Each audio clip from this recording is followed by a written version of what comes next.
بسم اللہ الرحمن الرحیم۔ مورخین اور محدثین کا بیان ہے کہ ملکان جو ایک بہت بڑا بادشاہ تھا، اس کی خضر علیہ السلام کے علاوہ کوئی اولاد نہیں تھی۔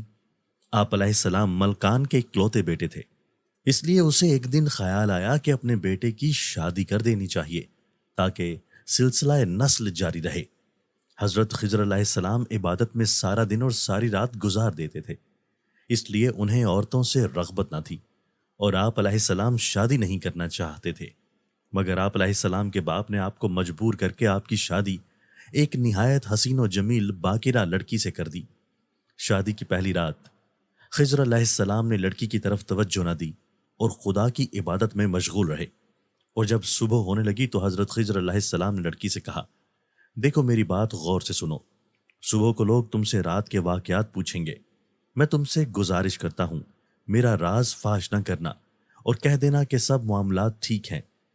لڑکی نے خضر علیہ السلام سے وعدہ کر لیا اور صبح کو وہی کہا جو خضر علیہ السلام نے اسے سکھایا تھا، مگر لوگوں کو پھر بھی شک ہو گیا اور انہوں نے خضر علیہ السلام کے والد سے اس شک کو ظاہر کیا۔ حضرت خضر علیہ السلام کے والد نے کہا کہ دائی کو بلا کر تحقیق کروائی جائے۔ چنانچہ دائی کو بلوا کر لڑکی کی تحقیق کرائی گئی اور دائی نے بتایا کہ لڑکی ابھی بھی کنواری ہے۔ دائی نے خضر علیہ السلام کے والد سے حالات کا انکشاف کیا اور کہا کہ آپ اپنے بیٹے کو ایک غیر باکرہ عورت مہیا کریں، کیونکہ عین ممکن ہے کہ آپ کے بیٹے کو باکرہ عورت میں کسی قسم کی دلچسپی ہی نہ ہو اور کوئی ایسی کمزوری ہو جس کی وجہ سے باکرہ لڑکی ان کے لیے بیکار ہو۔ چنانچہ حضرت خضر علیہ السلام کے والد نے آپ علیہ السلام کی شادی ایک غیر باکرہ عورت سے طے کر دی اور عورت کو ہدایت کی کہ رات کے ٹھیک ٹھیک حالات سے باخبر کر دیں۔ چنانچہ جب خلوت ہوئی تب آپ پہلی لڑکی کی طرف اس عورت کی طرف متوجہ نہ ہوئے اور ساری رات اللہ کی عبادت میں مصروف رہے۔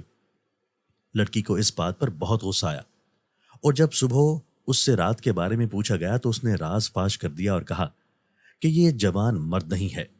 حضرت خضر علیہ السلام کے والد کو جب یہ خبر معلوم ہوئی تو اسے بہت غصہ آیا اور اس نے آپ علیہ السلام کو سزا دینے کا فیصلہ کر لیا۔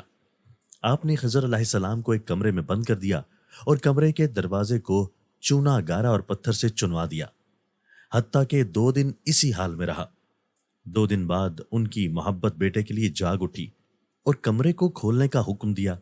جب کمرہ کھولا گیا تب آپ علیہ السلام کمرے میں موجود ہی نہ تھے اور یہ بات لوگوں کے لیے بڑی حیرانی کا باعث بنی۔ ملکان کو جب یہ حال معلوم ہوا کہ اب وہ بیٹے کے وجود سے محروم ہو گیا تب اس نے چاروں طرف اپنی نظریں دوڑائیں تاکہ وہ خضر علیہ السلام کو تلاش کر سکے، مگر پوری کوشش کے باوجود وہ آپ علیہ السلام کو تلاش نہ کر سکے۔ حضرت خضر علیہ السلام اللہ کی قدرت کی بدولت وہاں سے نکل کر حضرت ذوالقرنین علیہ السلام کے پاس پہنچے اور ان کے ہمراہ بحر ظلمات میں جا کر آب حیات نوش کیا اور ہمیشہ کے لیے زندگی کے مالک بن گئے۔ خدا نے آپ علیہ السلام کو دریاؤں پر متعین کر دیا، چنانچہ آپ علیہ السلام دریا میں ہی قیام پذیر ہو گئے۔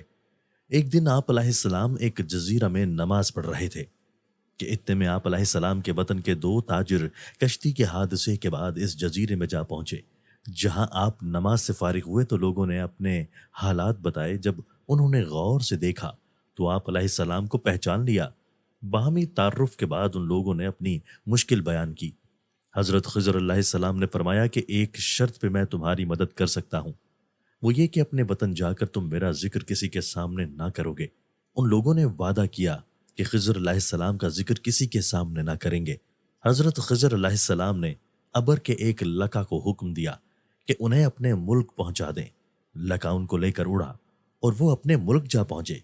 اپنے گھر پہنچنے کے بعد ایک تو وعدے پر قائم رہا، مگر دوسرے نے یہ راز فاش ہی نہیں کیا، بلکہ خضر علیہ السلام کے والد ملکان کے پاس جا پہنچا اور اس کو آپ سے ملاقات کا سارا واقعہ بیان کر دیا۔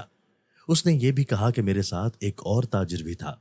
بادشاہ ملکان نے اسے اپنے پاس حاضر ہونے کا حکم دیا۔ جب ملکان نے اس سے پوچھا تو وہ وعدے کی پابندی کرتے ہوئے بولا کہ یہ شخص جھوٹ بول رہا ہے، میں تو اس کو جانتا بھی نہیں۔ اس نے کہا، اے بادشاہ، اس آدمی کو قید کر لیجئے اور میرے ساتھ اپنے ساتھی اس جزیرے میں بھیج دیجئے، ساری حقیقت سامنے آ جائے گی۔ چنانچہ بادشاہ نے اس تاجر کے ساتھ اپنے آدمی جزیرے کی طرف بھیج دیے، مگر جب وہاں پہنچے تو ادھر کسی کو بھی نہیں پایا۔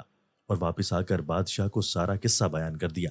چنانچہ بادشاہ نے پہلے قیدی کو چھوڑ دیا اور دوسرے کو قید کر لیا۔